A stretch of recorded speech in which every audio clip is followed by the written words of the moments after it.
बिस्मिल्लाहिर्रहमानिर्रहीम। तसावुफ़ के आदमखोर। मुसन्निफ़ कर्नल J.H. पीटरसन। मुतरज्जिम सैयद अलाउद्दीन। इस तमाम अरसे में मेरा अपना खेमा एक खुली और झाड़ियों से पाक साफ जगह पर इस्तादा रहा, जिसके इर्द गिर्द किसी किस्म की हिफाजती बाड़ वगैरह नहीं लगाई गई थी। एक शब जबकि मेडिकल ऑफिसर डॉक्टर रोज मेरे पास ठहरे हुए थे, हम आधी रात के करीब बेदार हो गए, क्योंकि लग रहा था जैसे हमारे खेमे की रस्सियों को कोई खींच रहा है। लेकिन जब लालटेन के साथ बाहर निकले तो पता चला कि वहाँ कोई भी नहीं है। बहरहाल, जब हमने दिन की रोशनी में बाहर जाकर जायजा लिया तो हमें शेर के पंजों के निशानात नजर आए। गोया इस मौके पर हम दोनों में से कोई एक बाल बाल बचा था। इस तजर्बे के बाद मैं फौरन हेडक्वार्टर गया ताकि कुछ लोगों को डॉक्टर ब्रुक के साथ लेकर आऊं, जो अभी अभी आए थे, ताकि जिले का चार्ज संभाल सकें। हमने एक ही झोपड़ी में कैंप का फैसला किया, जो पाम की पत्तियों और शाखों से बनाई गई थी। इसे हमने दरिया के मशरिकी हिस्से में इस शाहिरा पर तामीर किया था जो युगेंडा जाती थी। इस झोपड़ी के इर्द गिर्द 17 गज कतर की सूरत में काफी दबेज और ऊंचा कांटों का ढेर रखकर झोपड़ी को महफूज कर दिया गया था। हमारे जाती मुलाजिम भी मुल्हिका झोपड़ियों में रहते थे, जहां पूरी रात आग रोशन रहा करती थी। सर्दी से बचने की गर्ज से ब्रुक और मैं झोपड़ी के बरामदे में शाम के वक्त बैठा करते थे, लेकिन इस तरह शायद हम अपने आसाब को आजमाया करते थे, क्योंकि हमें ये बात मालूम थी कि शेर कभी भी छलांग लगाकर अंदर आ जाएगा और हमें खबर भी ना होने पाएगी। चुनाचा हम अपनी राइफलों को अपने करीब ही रखा करते थे। कई बार सुबह को हमें मालूम हुआ करता था कि शेर रुकावती बाढ़ के इंतहाई करीब आ गया था, लेकिन खुशकिस्मती से बाढ़ को पार नहीं कर सका था। इस वक्त तक कारकुनों के कैंप में भी कांटों की बाढ़ से महफूज कर दिए गए थे। ताहम शेर चंद रातों से किसी न किसी तरह कूद कर या फिर बाढ़ को तोड़कर अंदर पहुंच जाता और किसी न किसी को उठाकर ले जाता था। किसी न किसी के गायब हो जाने की तकलीफ दे इत्तलात हमें मिलती रहती थी। रेल हेड कैंप अपने 3,000 कारकुनों समेत एक बहुत बड़े इलाके तक फैला हुआ था। तुसावो के कुल्ली अपने साथियों के आए रोज दर्दनाक मौत से लाताल्लुक होकर रह गए थे। हर शख्स सोच रहा था, ये मेरा जाती ख्याल है, कि इतने बहुत सारे लोगों में से आदमखोर जरूरी नहीं है कि इन्हीं का इंतखाब करे, बल्कि इस बात के इम्कानात कम ही हैं कि वो शिकार हो जाएंगे। लेकिन जब कैंप रेल के साथ आगे बढ़ गया तो मामला उलट गया। इस वक्त मेरे साथ सिर्फ चंद 100 अफराद रह गए, जिनसे मैं मुस्तकिल नौयत के काम लिया करता था। कुदरती तौर पर तमाम लोग एक ही कैंप में सिमट गए तो शेर की तवज्जो एक ही जगह होकर गहरा तासुर देने लगी, जिसके नतीजे में एक मुस्तकिल दहशत नुमाया हो गई। लिहाजा मुझे अपनी तमाम तर ताकत इस्तेमाल करके उन्हें उनके काम पर रुकने के लिए मजबूर करना पड़ा, जो सच पूछिए तो इसी वक्त मुमकिन हो सका जब उन्हें दीगर फ्लाइट से रोक कर इस बात की इजाज़त दे दी गई कि वो अपनी झोपड़ियों के गिर्द कांटों का मोटा और ऊंचा हिसार बना लें। इसके करीब ही आग रोशन कर दी गई, जो सारी रात जलती रहती थी, और रात में चौकीदार करने वाले की ये ड्यूटी थी कि वो करीबी दरख्त से आधे दर्जन तेल के खाली कनस्तर लटका दे और उसे बजाता रहे। इन कनस्तरों को एक तवील रस्सी के जरिए नथी कर दिया गया था, ताकि वो अपने खेमे के अंदर महफूज तौर पर बैठकर थोड़े थोड़े वक्फे से खौफनाक आवाज़ें पैदा करता रहे, ताकि आदमखोर डर के करीब ताकि आदमखोर डर के मारे खेमे के करीब ना आने पाए। इन तमाम एहतियाती तदाबीर के बावजूद शेर को रोका नहीं जा सका। लोग उसी तरह गायब होते जा रहे थे। जब रेल हेड के कारकुन आगे बढ़ गए तो इनका कैंप अस्पताल पीछे रह गया। यह अस्पताल दूसरे खेमों से अलग साफ सुथरी जगह पर मेरी झोपड़ी से तकरीबन 3/4 मील दूर बना हुआ था, जिसकी हिफाजत के लिए इसके चारों तरफ कांटेदार झाड़ झंकार से मोटी और ऊंची फसील बना दी गई थी। बहरहाल, इस बदरूस सिफ्त शेर के लिए ये तमाम रुकावटें बेमायने रहीं, बल्कि जल्द ही इसने एक कमजोर जगह तलाश करके इस फसील को तोड़ने की कामयाबी हासिल कर ली। इस मौके पर अस्पताल का एक कारकुन अजीब और गरीब तरीके से उसे जुल देकर भागने में कामयाब हो गया। इसने जैसे ही बाहर से आती हुई आवाजें सुनी तो खौफ के आलम में खेमे का दरवाजा खोला तो उसे अपने सामने खड़ा हुआ एक अजीमुल जस्सा शेर नजर आया। दरवाजे से शेर का फासला चंद गज से ज्यादा ना था। खूनख्वार दरिंदे ने इसकी तरफ जस्त लगाई और अस्पताल का कारकुन दहशतजदा होकर पीछे भाग खड़ा हुआ। इस दौरान खुशकिस्मती से वो दवाओं के एक बड़े डब्बे से टकरा गया। दवाओं का डब्बा तेज आवाज के साथ नीचे गिर गया, जिसमें मौजूद दवाइयों की शीशियां और बोतलें टूटने के सबब जोरदार आवाजें पैदा हुईं। चुनाचे शेख घबराकर एक दूसरे हिस्से की तरफ बढ़ गया। इस बार बदकिस्मती से इसे अजीम कामयाबी नसीब हुई थी, क्योंकि इसने दूसरे हिस्से के खेमे पर पहुंचकर उसे फाड़ दिया, जहां 8 मरीज लेटे हुए थे। शेर की जस्त के दौरान 2 आदमी शदीद जख्मी हुए, जबकि एक गरीब को वो दबोचकर घसीटता हुआ कांटों की बाढ़ से बाहर ले गया। दोनों जख्मी जहां पड़े थे, इसी तरह पड़े रहे। इन पर टेंट का एक फटा हुआ कपड़ा पड़ा हुआ था। इन्हें इसी सूरत में पड़े हुए डॉक्टर और मैंने दूसरी सुबह को देखा।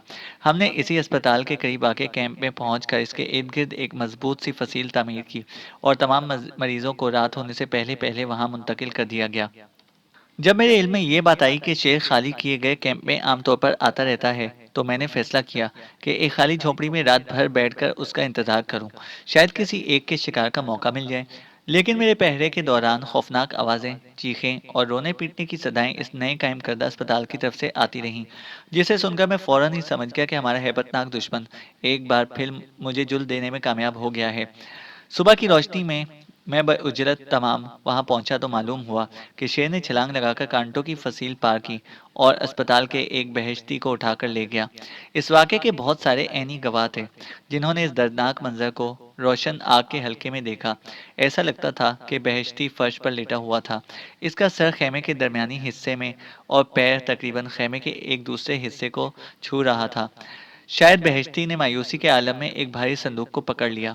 यह खुद को खींचने जाने से बचाने की एक नाकाम कोशिश थी और इसी तरह संदूक के साथ खींचता रहा। तावक्त यह कि संदूक टेंट की साइड से टकरा कर रुक ना गया।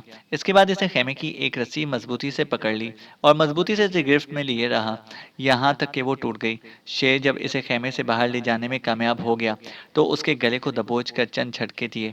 फिर गरीब बेहेश्ती की पुरदर्द चीखें हमेशा हमेशा के लिए खामोश हो गईं। इस जालिम दरिंदे ने इसे अपने मुंह में इस तरह दबोचा, जैसे एक बड़ी बिल्ली चूहे को दबाती है, और फिर दौड़ता हुआ फसील के किसी कमजोर हिस्से को तोड़ता हुआ बाहर चला गया। वो अपने शिकार को कांटों भरी झाड़ियों पर से घसीटता हुआ अपने साथ ले गया, इस तरह के इसके कपड़े फटकर और गोश्त के टुकड़े जिस्म से अलग होकर रास्तों के कांटों में फंसे रह गए। डॉक्टर ब्रूक और मैं दोनों को इस रास्ते की तलाश में कोई दुश्वारी पेश ना आई। बहश्ती के बाकी मांदा हिस्से 400 गज दूर एक झाड़ी में मिल गए। वो बड़ा ही खौफनाक मंजर था। इस बदकिस्मत बहश्ती के जिस्म का बहुत ही कम हिस्सा बाकी बचा था, यानी इसकी खोपड़ी, जबड़े, चंद हड्डियां और हाथ का एक हिस्सा, जिसमें एक या दो उंगलियां मौजूद थीं। इन उंगलियों में से एक में चांदी की एक अंगूठी थी। ये आज़ा और दांत इंडिया में इसकी बेवा को भेज दिए गए। हमने इस अस्पताल की जगह दोबारा तब्दील करने का फैसला किया। दोबारा रात होने से कबल काम की तकमील हुई। इसके साथ-साथ एक बार फिर काफ़ी मोटी फसील बनाई गई। जब मरीज़ वहाँ मुंतकिल हो गए, तो चारों जानिब से महफूज सामान लादने की वैगन को खाली की गई जगह पर लाकर खड़ा कर दिया गया। इसमें ब्रुक और मैं रात भर के लिए बैठ गए। हमने चंद खेमे इसी तरह रहने दिए।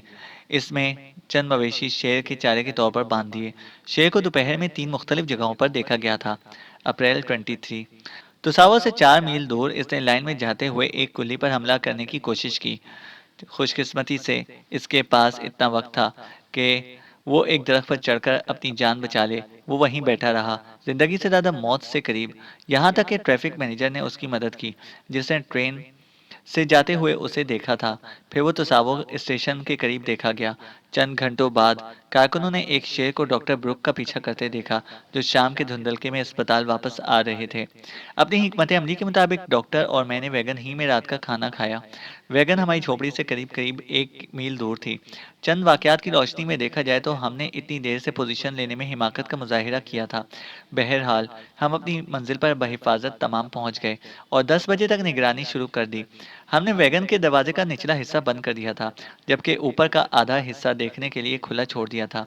हमारे चेहरे खाली किए जाने वाले खेमों की तरफ थे, गो कि वो हमें अंधेरे में नजर ना आ रहे थे। 1 या 2 घंटे में मुकम्मल सकूत छा गया।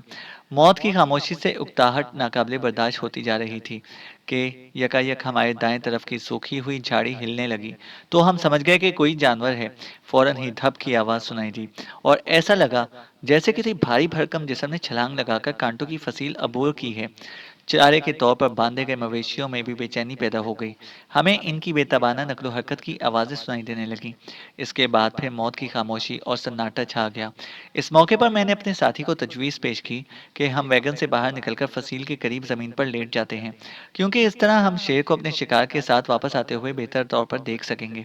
ब्रूक की राय थी कि हमें वहीं रहना चाहिए जहाँ इस वक्त हैं। फिर चंद ही लम्हों बाद मैंने दिल से तस्लीम किया कि इसकी राय पर अमल करके हमने बहुत अच्छा किया, क्योंकि साथ ही साथ हमने महसूस किया कि आदमखोरों में से एक खामोशी के साथ हमारे इर्द गिर्द मंडला रहा है, जबकि हम इस बात से बिल्कुल नावाकिफ थे। वो दरिंदा हमसे ज़्यादा फासले पर नहीं था। झाड़ की फसील चारों तरफ से बंद थी।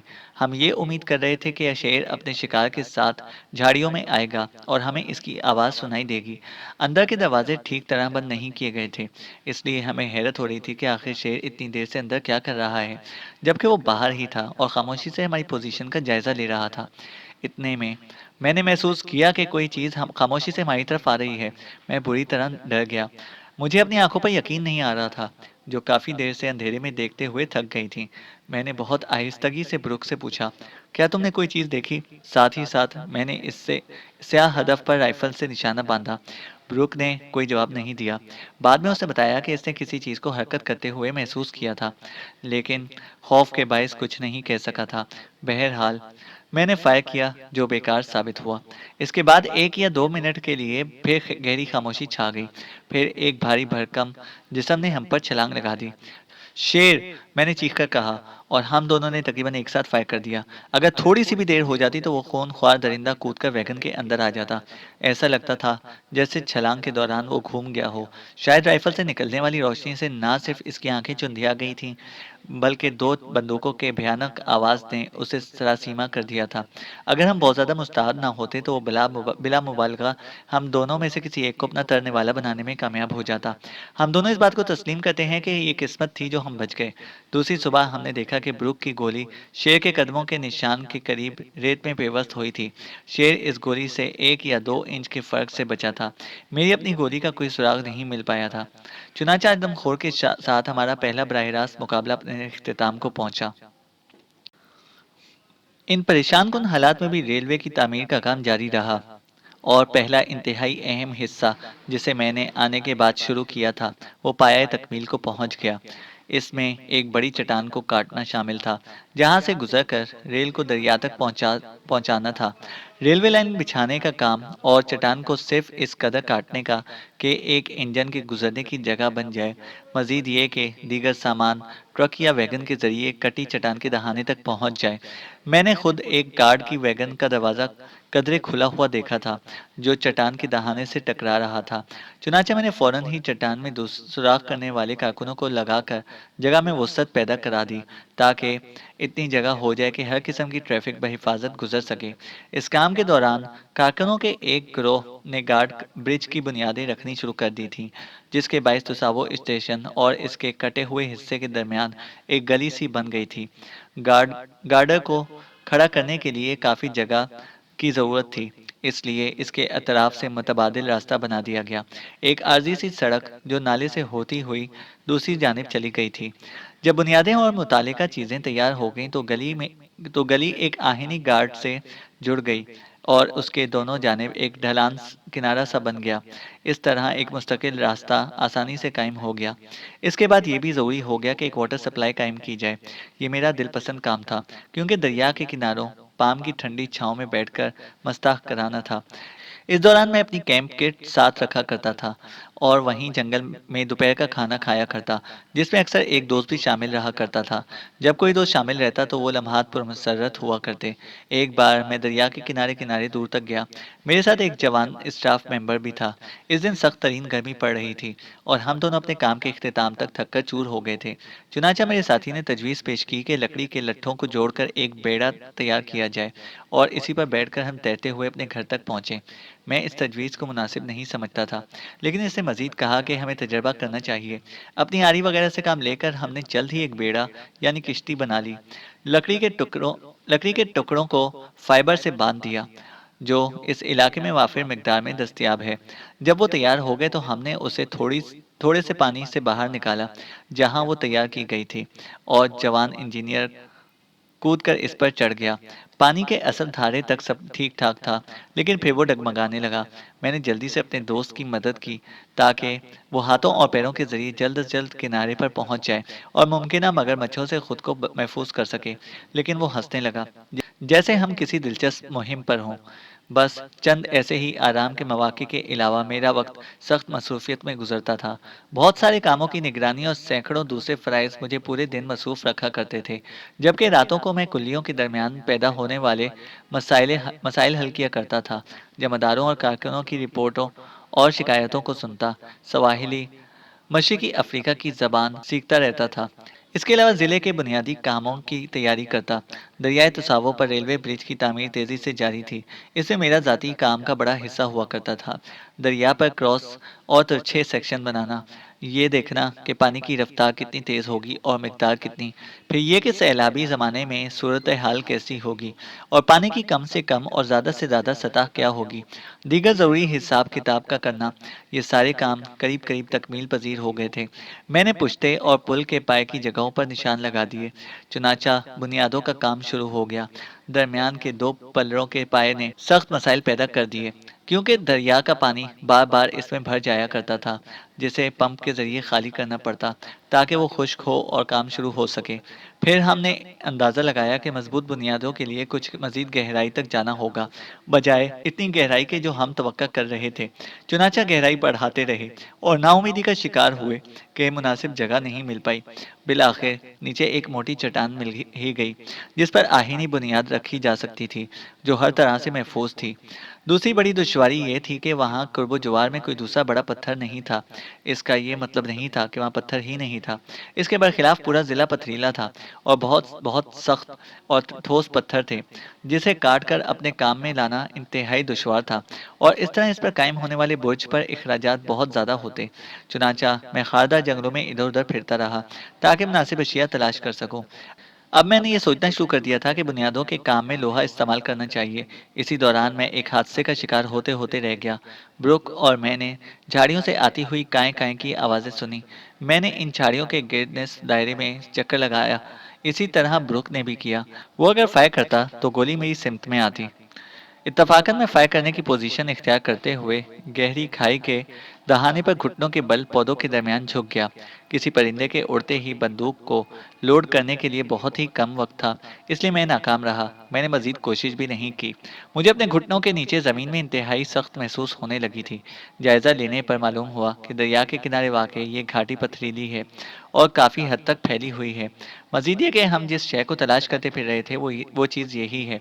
इस गैर मुतवक्का कामयाबी ने मुझे काफ़ी मसरूर कर दिया। इब्तिदा में मुझे अंदाज़ा नहीं था कि यहाँ से पत्थरों को पुल तक की जगह ले जाने में कितनी दुश्वारी होगी। बहरहाल मैंने सोचा कि ट्राम लाइन बिछाए बगैर पत्थरों को नहीं ले जाया जा सकता, जिसके लिए दरियाई तुसावों पर एक आर्जी पुल बनाकर इस पर ट्राम लाइन बिछाई जाए ताकि पत्थर दूसरी जानिब पहुंच सकें।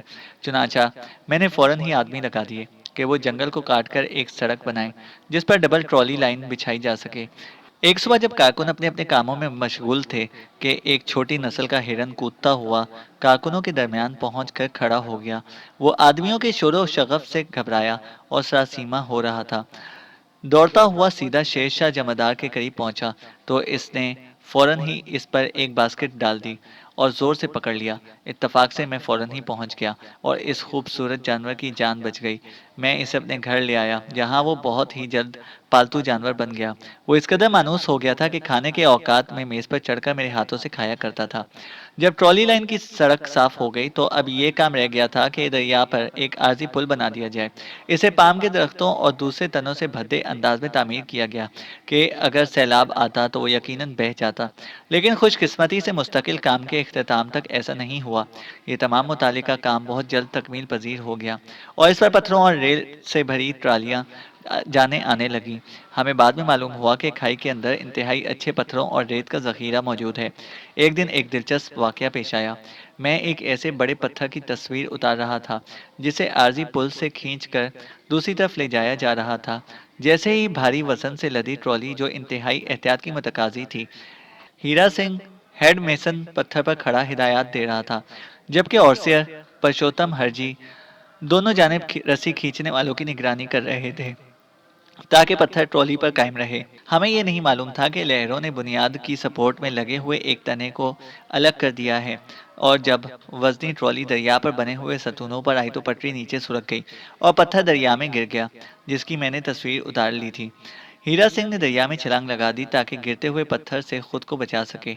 इसी तरह दूसरे लोगों ने भी इधर-उधर कूदकर अपनी-अपनी जानें बचाईं। ये तमाम मंज़र अजीब-सी मज़ाहिया हरकत पर मबनी था, और ये भी कितना अजीब इत्तेफ़ाक था कि मैं ऐन इस वक़्त तस्वीर खींचने के लिए मौजूद था।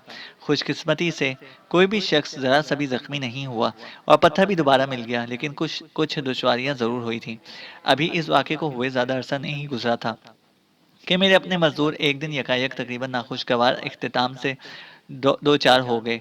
मैं एक ट्रॉली मैं एक खाली ट्रॉली में बैठा हुआ था, जिसे दो पठान चला रहे थे और जो रेत भरने जा रही थी। जब वो दरिया पर बने हुए आरज़ी पुल के करीब पहुंची, लोग अमूमन ट्रॉली के साथ दौड़ने की बजाय ट्रॉली को ढलान पर छोड़ दिया करते थे, ताकि वो अपने ज़ोर से आगे बढ़ती जाए। इसकी रफ्तार को कंट्रोल करने के लिए लकड़ी का एक पोल पहिए के आगे रख दिया जाता था, ताकि वो ज़्यादा तेज़ ना भाग सके। बहरहाल इस घड़ी हादसाती तौर पर पोल हाथों से छूट गया, इसलिए कि हम पहाड़ी के नीचे बगैर किसी ब्रेक के पहुंच गए।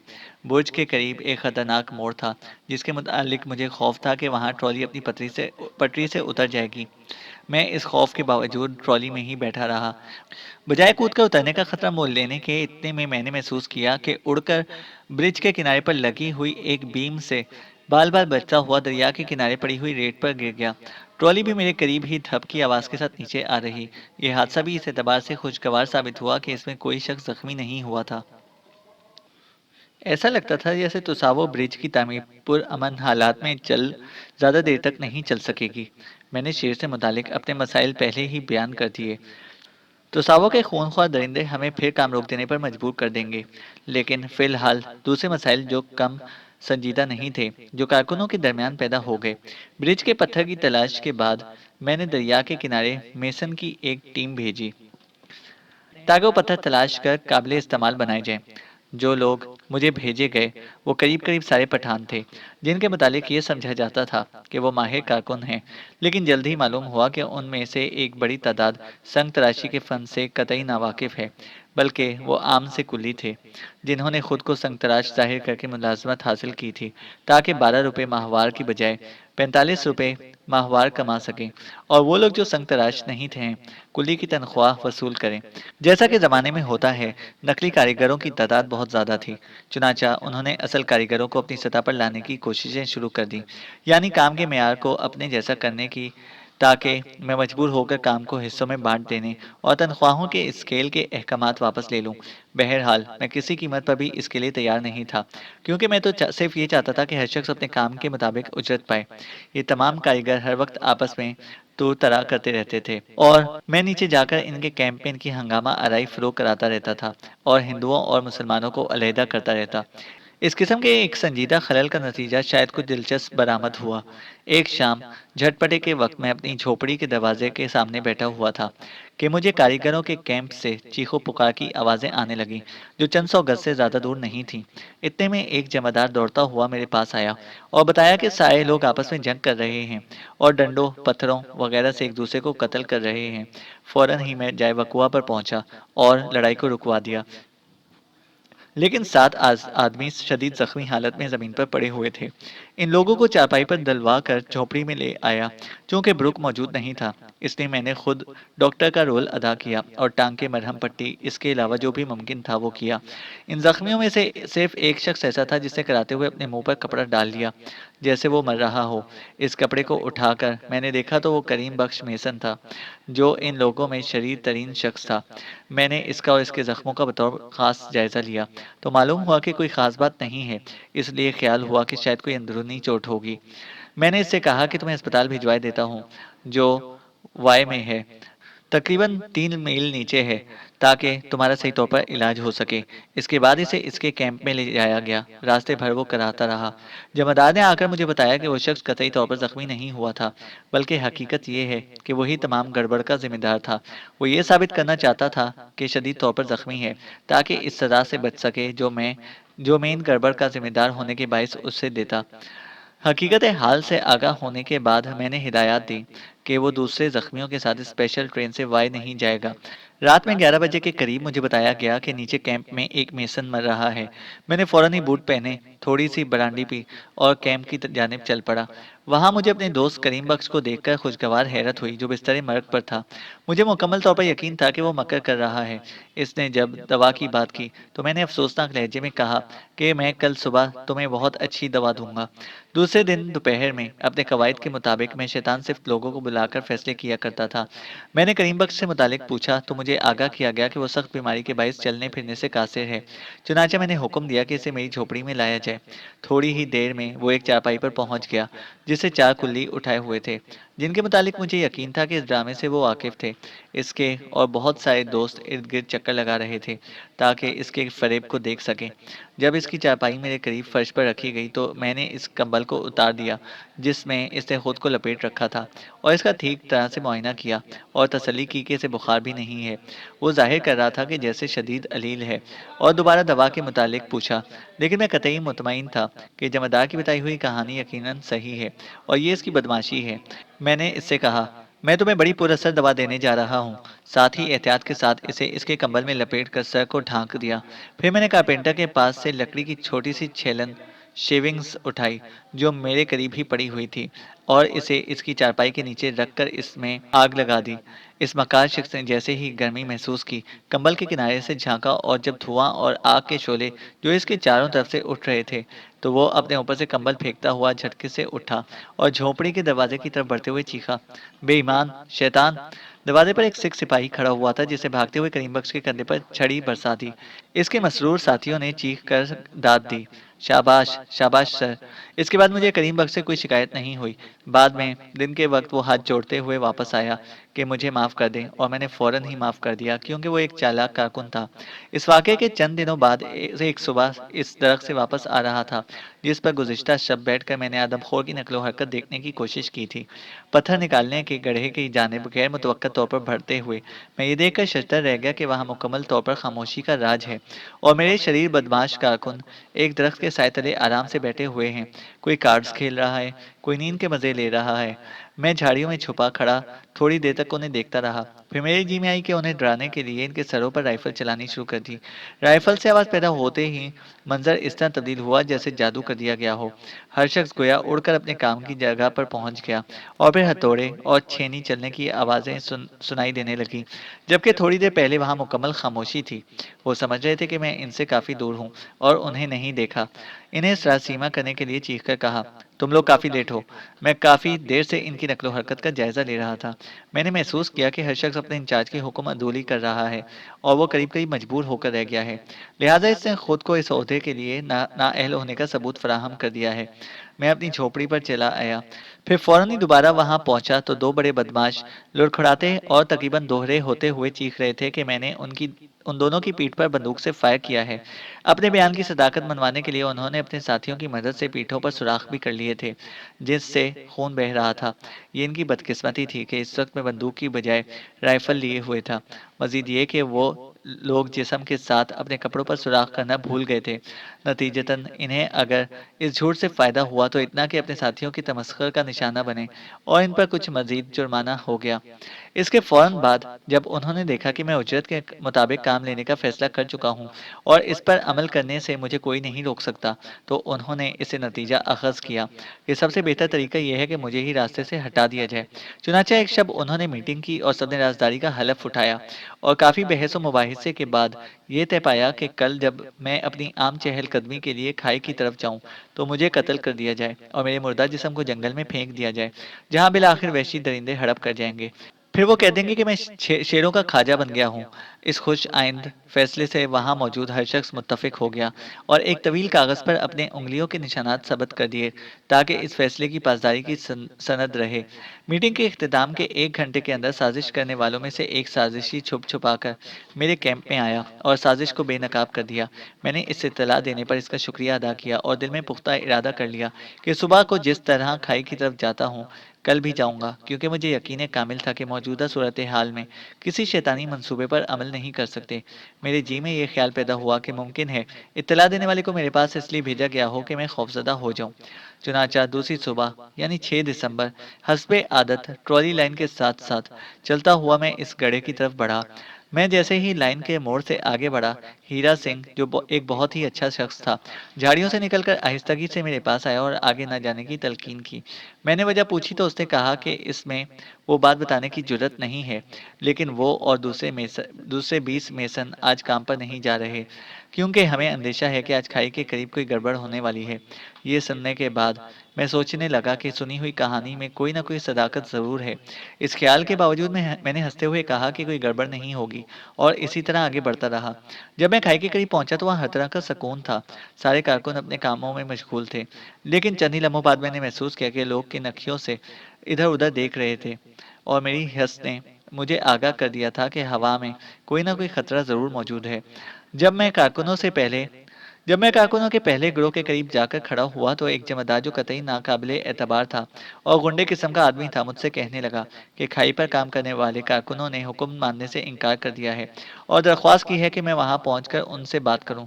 ये सुनते ही मेरे जी में आया कि खाई तक मुझे भेजने का ये एक बहाना है। ये वो जगह है जहां मेरे आगे और पीछे कारकुनों का गिरोह होगा और भागने का कोई रास्ता नहीं मिलेगा। इसके बावजूद मेरा इस मुहिम को देखने को जी चाह रहा था, जिसके नतीजे में जो हो सो हो, इसलिए मैं जमादार के साथ हो लिया। जब हम आगे कारकुनों के गिरोह के करीब पहुंचे तो वो आगे बढ़ा ताकि इन दो कारकुनों की निशानदही कर सके, जिन्होंने इसके कहने के मुताबिक इसकी बात मानने से इनकार कर दिया था। मेरे ख्याल में वो समझ रहा था कि अब मैं यहाँ से जिंदा सलामत नहीं जा सकूंगा। इससे कोई सरोकार नहीं कि वो किसकी शिकायत कर रहा है। मैंने आम अंदाज में नोटबुक के अंदर अंदर इनके नाम लिखे जिसकी इसने शिकायत की थी और फिर वापसी के लिए मुड़ा। यकायक तमाम के तमाम 60 कारकुनों ने एक साथ तैश में डूबी हुई आवाज में नारा लगाया, जिसका जवाब इसी अंदाज में दूसरी जानिब के कारकुनों ने दिया, जिनकी तादाद 100 के करीब थी। इन तमाम के हाथों में लोहे की सलाख और हथौड़े थे जो तेजी से मेरे करीब खाई के तंग हिस्से से में बढ़ रहे थे। मैं साकित खड़ा इंतजार करने लगा कि वो अपने इरादे को अमली जामा पहनाने की इब्तिदा करें। इनमें से एक शख्स दौड़कर आगे बढ़ा और मेरी दोनों कलाइयों को पकड़कर चीखने लगा कि मैं तुम्हें जिंदा नहीं छोड़ूंगा। इसने ये बात अजीब तरह से की, लेकिन इसका अंदाज कुछ ऐसा ही था।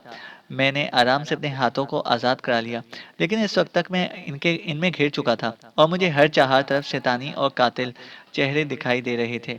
एक हट्टा-कट्टा वहशी सिफ्त आदमी, जो पहला वार करने से खौफज़दा लग रहा था, मेरे करीब खड़े दूसरे शख्स को गाली दी। वो अगर मुझ पर हमला करने में कामयाब हो जाता, तो मुझे यकीन है कि मैं जिंदा नहीं उठ सकता था। मैं जल्दी से एक तरफ हो गया और वो शख्स जो मुझ पर हमला करने वाला था, खुद बुरी तरह एक चट्टान पर गिर गया।